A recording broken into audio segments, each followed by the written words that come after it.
Hey guys, welcome back to the channel. Thanks for tuning in. I appreciate it. I just wanted to say thank you today for my sponsor. Actually, picked up a sponsor through a company called Vectorforceindustries. I got his contact information. Justin Nall is the owner. I got his contact information and through another contact on Facebook through a cyclone typhoon network. So I was pointed in Justin's direction and got with him and helped me out tremendously with choosing shocks and springs and make sure I got the right ones, because I never bought coilovers or springs of any sort like this, and this was where the project was headed. I was kind of stalled out on the suspension because it has no springs of any sort in it. But like I said, I got hooked up with Justin, and great help with Vectorforceindustries, big help. And just want to turn around there and we'll show the product off that I got. All right, so these are the new toys that we picked up. So this is going to be your rear shock and spring assembly. Got a Viking coilover and a set of I-box springs. They're double adjustable, so I can control the compression and the rebound of this shock and really dial in the ride quality. I can tune it for handling oriented. Or street driving. The sky's the limit, really. There's a chart in the box that comes with the shocks that shows you, a certain amount of clicks left or right for each knob and what that does for you. I still need to go through and learn it and figure out what I want, and obviously you have to drive the car to figure out how the ride quality is and what you like. But like I said, hooked up with Justin Nall from Vectorforceindustries. You can contact him there at vectorforceindustries@gmail.com, and that's the phone number for the contact there. We'll go ahead and do a little unbox here. This is the last one. I've already cheated and unboxed the other three and started assembly. First off, the shock assembly. Super nice product. You got your bushings here. Some of these go to the other shocks. I can combine the bag after I took them apart. Your top hat here for the coilover, and your adjuster here. Also a set of thrust bearings to go along the top side so that that's what the spring rides on. And speaking of spring, the I-box spring, Justin helped me pick out the weight of the spring rate. Based on the weight of the car, I was able to weigh it and come up with a cross weight and a front to rear weight, and that helped him determine where I need to start. Shorter spring for the front shock assembly, and these are going to be the rears. They're a lot taller, and a stiffer spring rate to hold the rear of the car up. But it's got misalignment spacers so that the bottom will pivot and help align the shock and just help it so they won't bind up. But super nice product. Can't wait to get them all on. Go ahead and this video we're going to make some brackets to attach them to the car. The rear I had no brackets at all other than the lower original shock mount for the 8.8 rear end that I got out of the Crown Vic. The front clip of the Blazer Bravada Typhoon family. So it had a torsion bar for suspension. I've got rid of those, and that's the whole point of having to go with coilovers. So these should fit in there nicely. This is not some new science project. This has been done before. So hopefully these will bolt right in, and with minor trimming, I think I'd have to trim the control arm and another bracket that's to the side of it. But we'll go ahead and get them test fit in the car. And like I said, we'll get start make some brackets and get them go from there. So we'll go ahead and get the brackets made. And like I said, hopefully get this thing down on the ground and on its own suspension for the first time. So let's get started. All right, we'll get the last shock and spring assembly put together. I went ahead and got out the anti-seize. So in just a few minutes, I'm gonna look like the Tin Man, because that's typically how that works. Get this pair of snap ring pliers.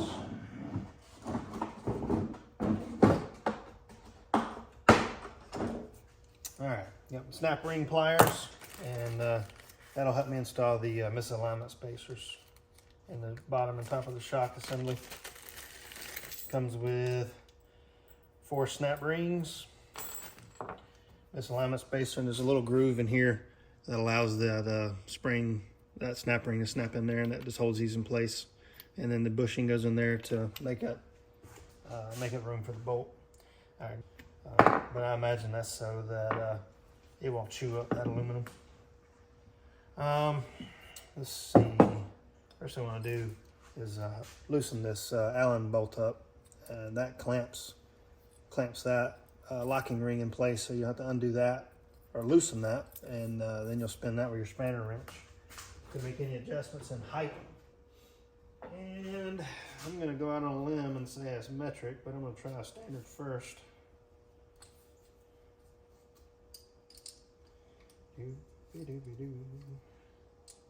Hey, look at that, it's standard. I would have swore that'd been metric. It's just the way of the world. All right, we got that loosened up. A little antique.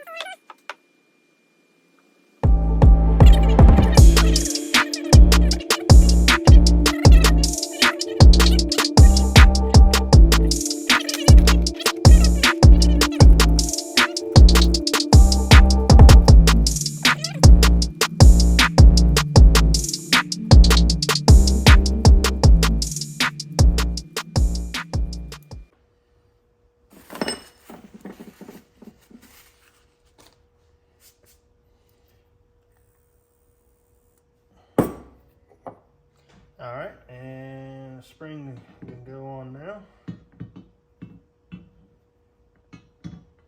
Drop her in place. And top hat just slides through the shock like that. And push it back down so it'll kind of snug it up. I'm going to go ahead and put the misalignment spacers in there. Stick it on the car and go ahead and start turning that adjuster nut. Try to get some tension on the spring and see how much I can raise it.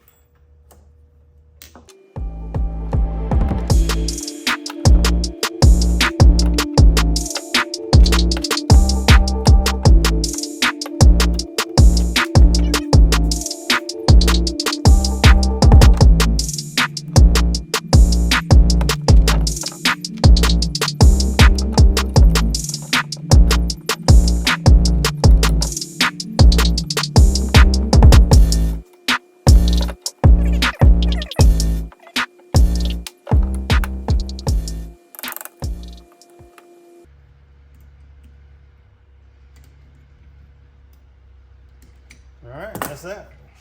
Real simple. The only difference between the front and the rear, the front has a jam nut type assembly on the bottom collar. So you'll loosen this jam nut and then adjust your spring, the other nut there. I guess that's what, not real sure the technical name of it, but the other adjuster collar, and that's going to drive your spring up. Then you'll run that back up in there and lock it. This guy I already showed has the Allen wrench or Allen nut in it, so you'll run that up, tighten that up, and it'll stay put.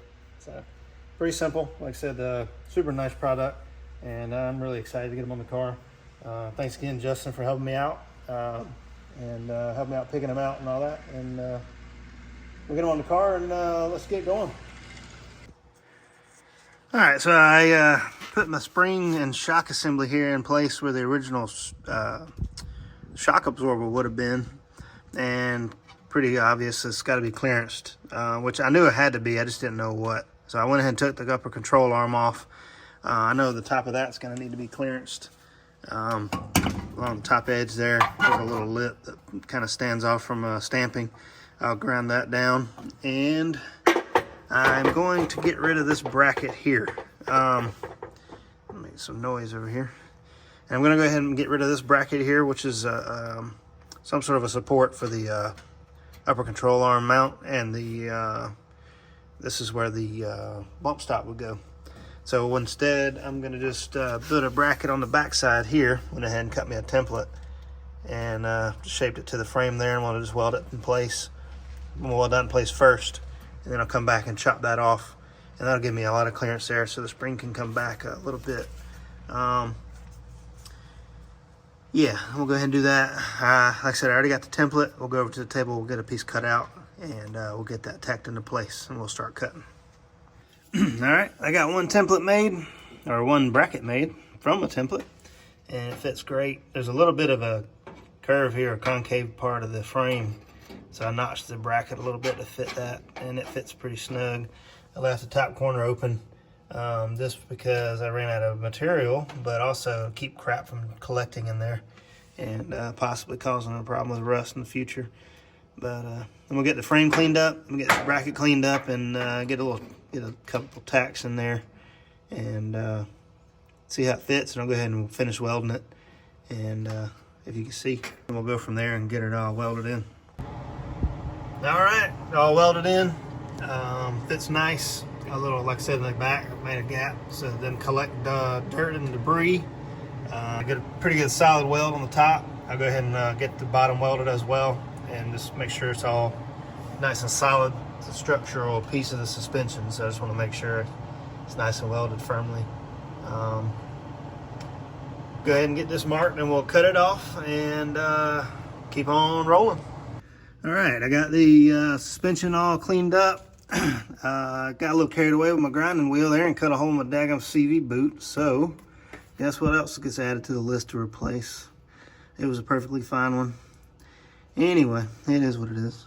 Went ahead and cut this bracket off, like I said, and went ahead and welded this guy back in place to give that back the support it needs, or had, but I don't want to take away from it. But went ahead and cleaned up the edges here and cleaned up here, and I may have to clean this up a little bit more and get it basically all gone, but I would rather wait.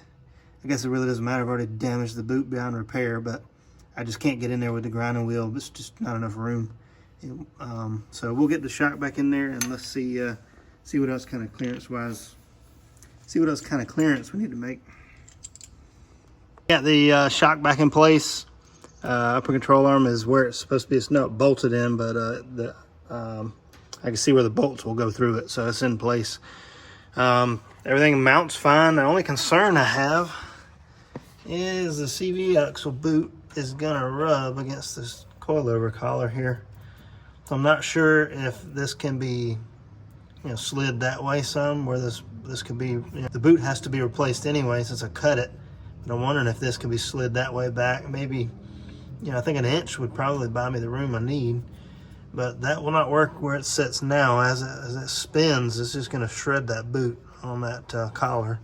So also I may not necessarily have the spring adjusted all the way where it needs to be. This may, if I take it off the jack stand, put it back on the tire, it may slam it down. So I may have to actually run this ring up more and put more tension on the spring because it's only hand tight. So there are a couple of different things that I need to change and adjust before I decide, hey, this ain't gonna work. But I feel pretty good. It's really close, so if I can get it that close, I know I can make some more adjustments, and we can get it where it needs to be. But I went ahead and marked the upper part of the control arm here where I'm going to clearance it. I barely can get a fingertip right here, and then it starts to get tight. It's just not necessary to be that tight. You can see kind of the room I got right there. It'll clear. But it's not going to hurt me to touch this with a grinder and get a little more clearance out of it. Later on down the road, I plan on upgrading and maybe get some tubular control arms, lighten the load a little bit, and a little more strength as well. These are pretty stout, but they'll look cooler too. Never hurts to look cooler. But let me get this control arm back out. We'll touch it with the grinder and we'll put it back in, and we'll see where we got. All right, control arm is back in. There's there's a few steps that have to be taken before it can be, as far as assembly wise, there's a few steps that have to be done specifically in order. The control arm bolts, I had to flip them. They used to go this way, but now they have to drive in. So the head of the bolt clears the spring. You can see it's pretty tight right there. Once I tighten that bolt up, it'll pull it that way a little bit, and that'll give me the room I need. Plenty of clearance here now that I've ground that out. Plenty of clearance. And as soon as I pulled the control arm in place, the CV axle was actually pulled out, and it went right back where it belongs. And now I got plenty of room around that adjuster collar for this to spin and not hit. And like I said, also this needs to be adjusted up, so that'll buy me even more clearance. So far, that's a great fit, perfect fit actually. Plenty of room here, plenty of room everywhere. Perfect. And also I can get to the adjustment knobs here really easy. I can just slide under the front of the car even with the tire on and adjust them. So that's perfect. So cut that bracket off, added a new bracket, cleaned everything up, and just changed the orientation of the bolts, and man, these things fell right into place. Plenty of room in here. It doesn't look right. It doesn't look like it, but if I can wiggle that around, there's enough room. It's not binding on anything. So I'm gonna lift the car up now on the jack and put the weight of the car on the suspension, and let's see what it looks like happens here. Like I said, I'm probably gonna have to adjust that spring some more.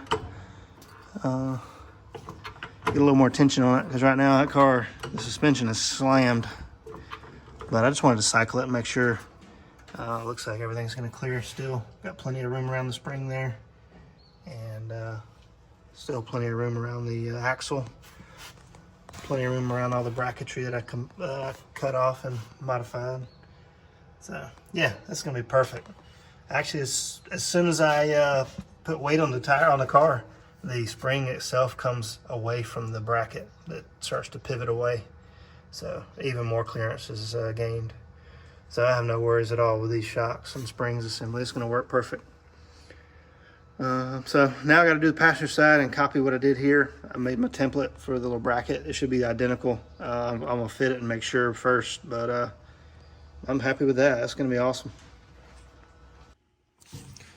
All right, so I installed the shock, the coilover shock in place down here on the original bracket for the Crown Vic rear end. There's a bracket down there that attached the shock absorber originally. I'm going to be able to utilize that, which is good because that's one less thing I have to make. Might be able to see a little bit better right here. Right down through here. And that's the same on this side. And what I did is attach the shock to that. And I've come back and I made a little bracket here, a template bracket. And it's going to push the shock absorber off the frame rail a little bit and have enough room to have a nut back here and be able to get a wrench in there and get the shock absorber out if you need to service it. I think once I get the bottom bolt loose, I'll be able to swing the shock assembly out a little bit and get a wrench up in there and get to the nut on the back side there. This is single shear at this point. What I want to do also is have another bracket come off of here and capture the other side here. So it'll be a double shear, be a lot stronger. I'm using some pretty thick material for the bracket anyway, so it's going to be pretty stout. But I just don't want it to be a failure point. The material I'm using is about the same thickness as this. 1/8 inch, I guess is what that is. It may actually be a little thicker. But my little template I just dropped on the floor will work perfect. I'll get that cut out of the material that I'm going to use, and we'll get it bent into shape and drilled out and temporarily mounted, and see how that's going to work. I really feel good about that. The shock had to be leaned back just a little bit because if you push it forward, the spring actually makes contact with that bracket. So I pushed it back some, and that gave me a lot of clearance and be able to get the spanner wrench in there and make adjustments if I need to without having to take everything apart and put it all back together. So try to think a couple of steps. Try to think a couple of steps ahead, and serviceability is a big component to building a car as well. So you don't want to get in there and have to fight and take apart the whole back end of the car just to get the shocks out and adjust them. But also realizing as I'm sitting up top here, I'm in the trunk actually. This is pretty close. Exhaust, fuel tank. I'm gonna have to cut this V-band off and actually shrink the exhaust up a little bit, pull that away on both sides. That's too close. That's gonna be an issue. I was thinking it was close enough. I wasn't thinking it was that close at first, but something must have shifted. I also don't have it attached at the front, so once I get everything bolted up, I'll reevaluate this here and see if that's something I'm okay with. I thought before I could get my hands down in there between it, so I thought that was enough airspace. But good news is I got enough room around the shock and spring assembly that the exhaust won't be an issue there. Even if I do move it, it won't come maybe an inch closer, if that. But yeah, let's get that first bracket built up. I'll have a place to put the shock absorber, and then I'll be able to put my second bracket on there. All right, I got my template laid out. I got my bends marked there, and a center hole for the bolt to go through for the upper mount. Obviously, this is not wide enough, so what I'm going to do is cut out the top piece here. I'll cut out another piece, add to it, and weld it together, and then shape it. And as long as the welds are good, it should be plenty strong. This is not, these are just more cosmetic, but it's just to kind of make it match the 3-inch box tubing that I have made up for the frame rail, and just make it look a little better. Like I said, it's not totally necessary. There's plenty of meat here. Once I was fully welded to the frame, there's more than enough there to make that strong. So, but get on that, let's get it cut, and we'll go from there. So got the paper template made, cut out the steel here, and like I said, I had to make, in order to get the length on this bracket here, I made a couple little tabs here, and I went ahead and beveled the edge. When you weld material that thick, you need to bevel it so you can get a good penetrated weld, and then I can grind it flush with no fear of not having a real good weld, obviously. And put this in the sandblaster. We'll get it blasted up, cleaned up, looking shiny like the rest of it. And I'll get some tacks on it, and then we'll bend it. I may bend it first because you pound on it with just tack, it'd probably break the pieces off. But go ahead and do that, and we'll come back. All welded up, ready to go. I test fitted a second ago, it worked great, so I went ahead and welded. Jumped ahead a little bit.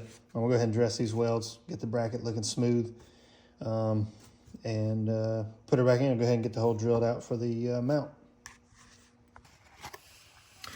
All right, so version 2 of the bracket, in an effort to kind of help make it easier to work on, I think this is going to be a little better situation. The shock itself can land right here, and be able to get behind the bolt here to get to the nut. And since I don't want it to be single shear, I'm going to do this one, make this one, and then make another one out here just to the distance here. On the top of the shock mount, and that'll make it a double shear and a lot stronger and easier to work on. So the other one is a waste, and it happens. It was out of the scrap bin anyway, so we'll get this one going, and the shock will mount, something like that, and I think that'll be just fine. Be able to get in here and work on it and get it taken apart easily. So let's get bracket 2.0 built, and we'll come right back and check it out. All right, so I welded the bottom little ear here on the top of this bracket because I only had some flat bar. So make do with what you got. This is what I was trying to copy. You can see here where I welded this one as well. So cut that out, shaped it. Still got a little grinding to do to get to my mark here. And put a little ear, elongated this ear here so it can catch that bracket that goes, the cross member actually, that goes across the top of the shocks. And I'll probably add a little weld to that and just kind of grind it and smooth it in just to make it look good. So dual purpose functionality, and it's got to look good. So that's just me. I'm going to go ahead and drill the hole, and I'll clamp these two together and shape them so they'll be identical, just like I did to these guys here. I just drilled that hole and clamped them together and ground on them until they're both perfectly match. And one for the driver's side, one for the passenger side. So let's get the other ones done, and we'll dry fit them in, and I'll show you how they fit.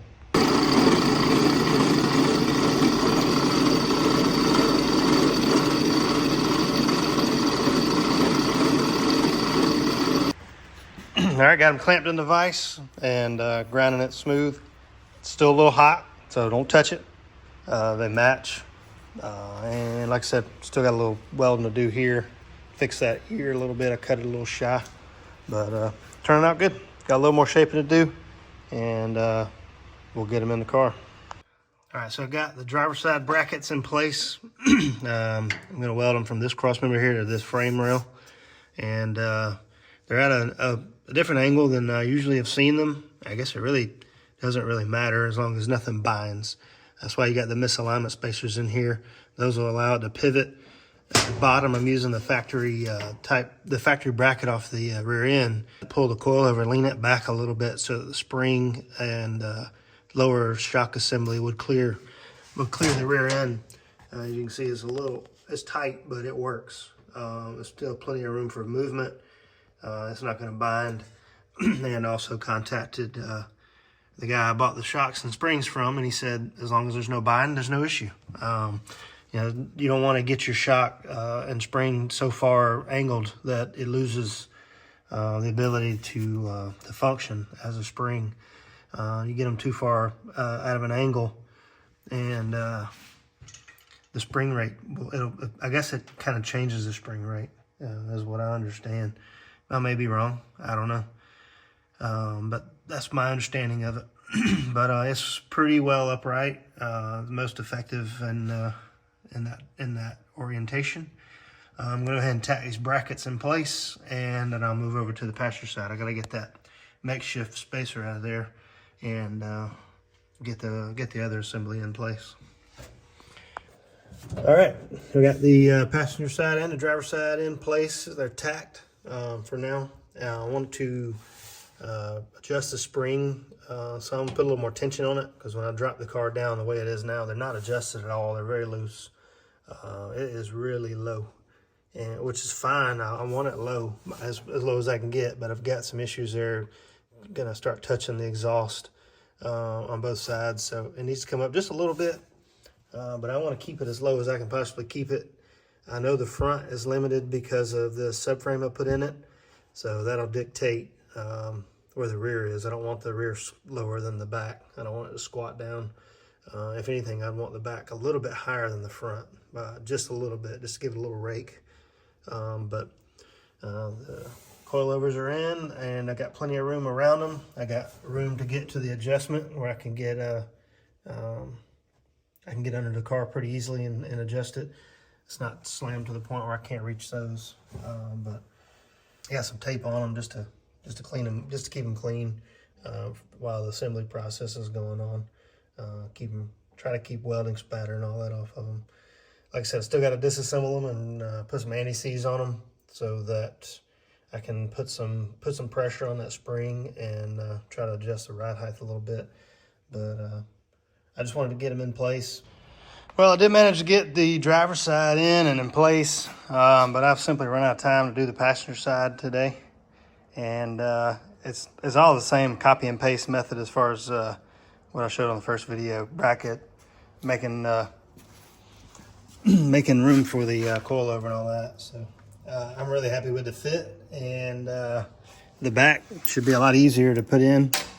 Like I said, I already got brackets made up for it. We'll bolt those in. That one's got a little crooked on me. I'm going to cut that off and redo that. But those are really bolt in, the little brackets there. So far, I cranked up on the shock a lot and spring and compressed it. Got a pretty good ride height on the front. Now, granted, the passenger side is dropped down, so I feel like I can go lower with that and still get a really good ride. It's got plenty of travel in the suspension. But like I said, we'll finish it up and off camera and get the car back down on the ground, and hopefully I can get that revealed in the next video, and move on to the floor and finish all this up back here, and get the rear end covered up, get all the floor buttoned up, and move on to the little braces and brackets and things that go in place once that floor panel's in there. And I'm getting creeping closer and closer to starting body work on the car. It's pretty straight. It's got a little damage there on the door and a little bit on the quarter panel where I did some work.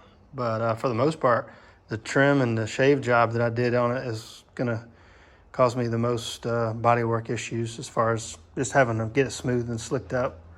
But I'm happy with the progress. I appreciate you guys hanging out and tuning in.